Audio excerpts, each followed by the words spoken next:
Hey, what's up, communicators? I'm Kerry Shearer, your social media, web video, and crisis communications resource.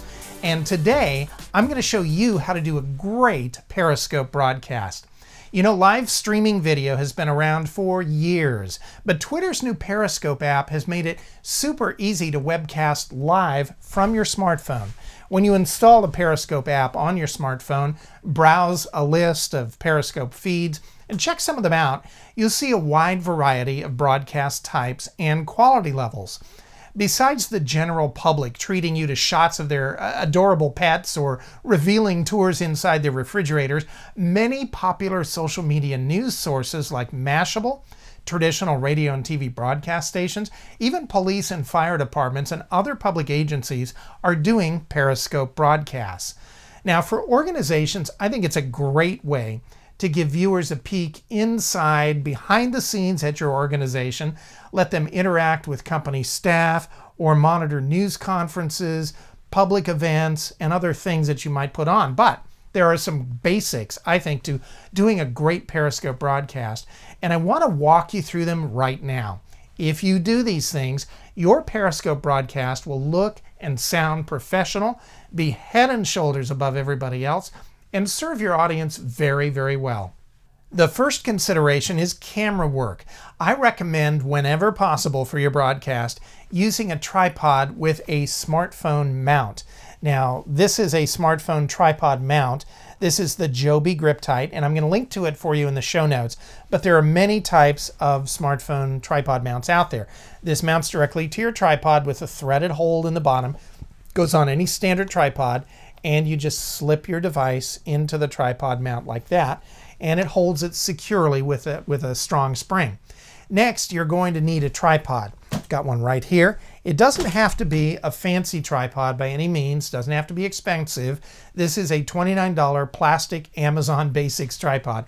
It isn't fancy, but the tripod you use has to be able to do something special. It needs to rotate the smartphone 90 degrees, just like this. There we go.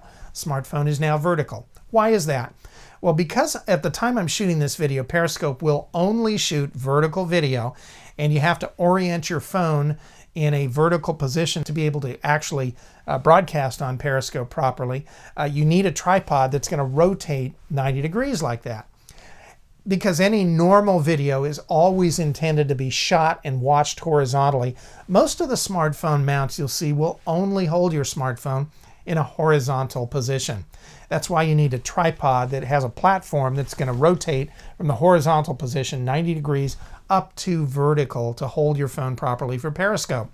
One other tip, if you're buying a cheap tripod, make sure it's one that extends to 72 inches tall.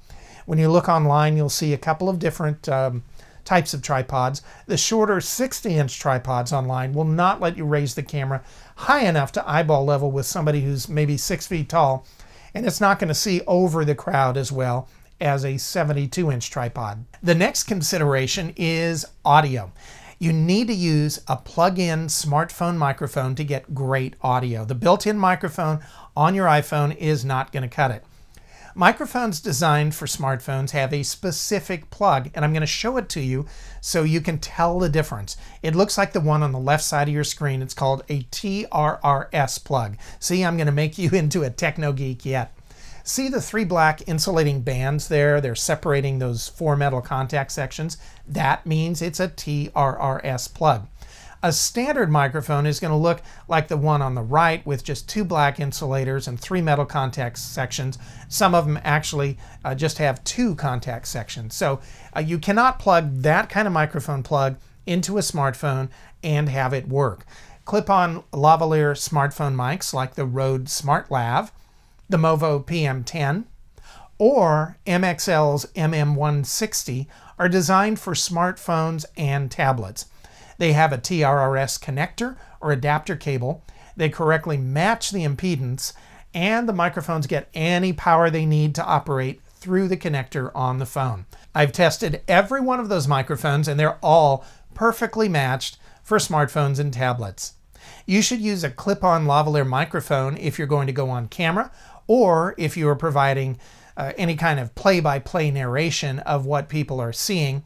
and you're responding to on-screen comments texted in during the Periscope broadcast.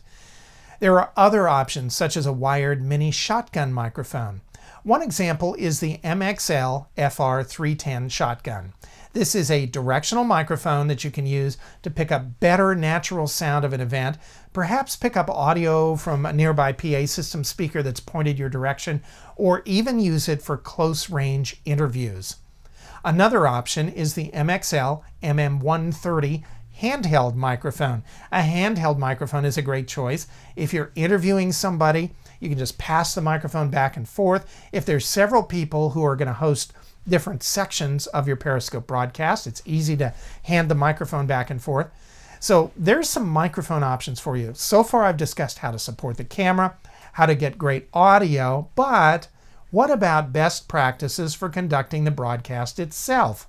One of the biggest mistakes I see organizations making is that they just hit the broadcast button, go on the air, and launch right into their Periscope broadcast, not fully realizing that it can take up to several minutes for viewers to get notified of the feed, maybe get off the phone call they're on or shut down the app that they're in, and then start up the Periscope application on their phone, click the button to join the feed, plug in their headphones, or maybe get to a quiet place where they can watch and listen to the broadcast.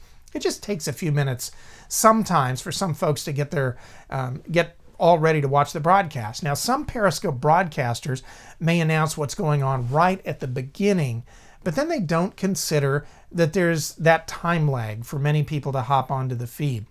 So here's the way to do it.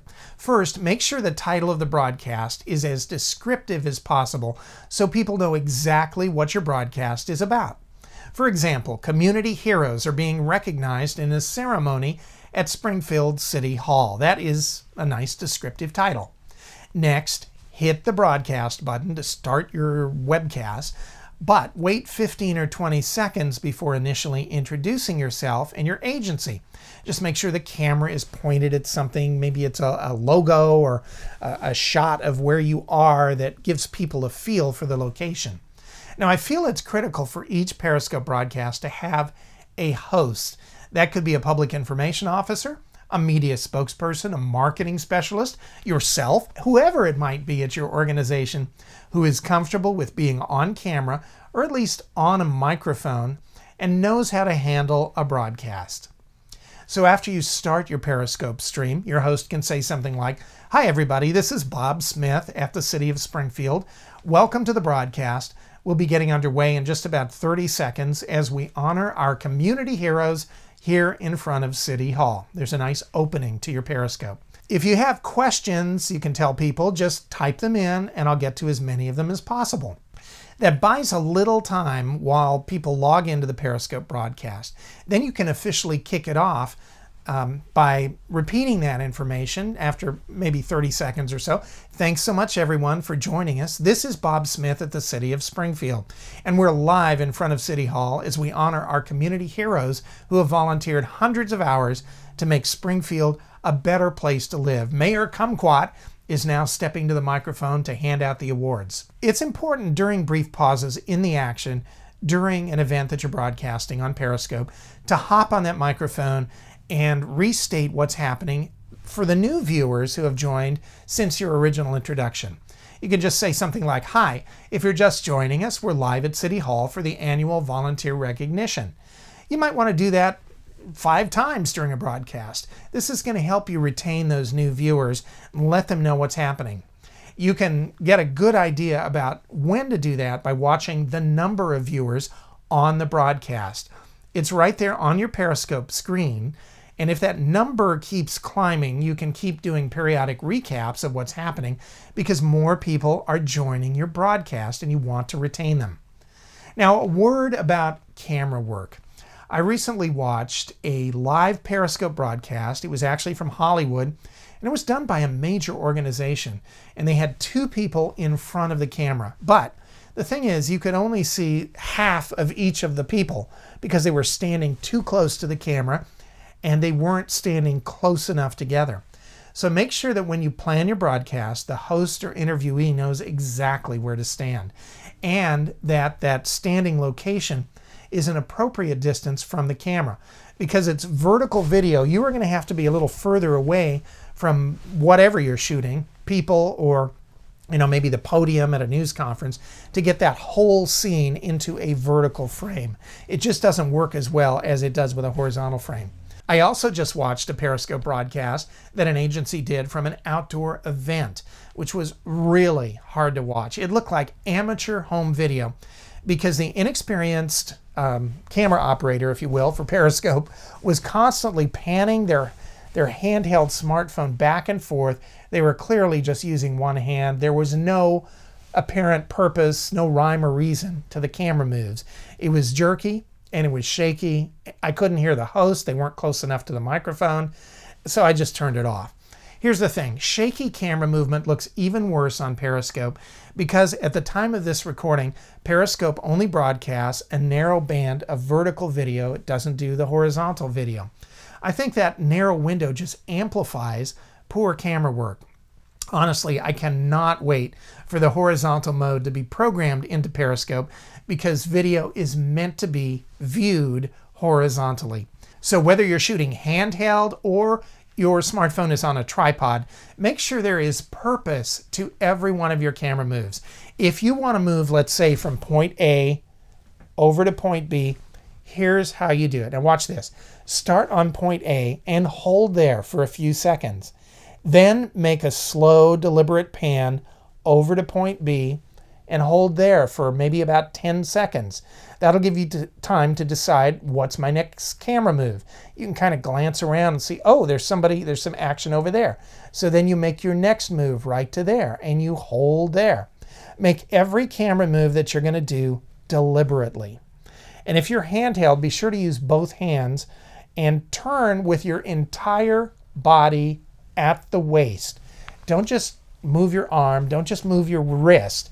When you turn with your entire body at the waist, it's going to smooth out your shot every time and give you a great looking broadcast. Periscope is really new and people are just beginning to learn how to use it. If you use the tips that I've given you, you're going to be way ahead of the pack, believe me, and on the cutting edge of a great tool that can help your organization reach out to your existing Twitter followers and a whole new audience of Periscope users.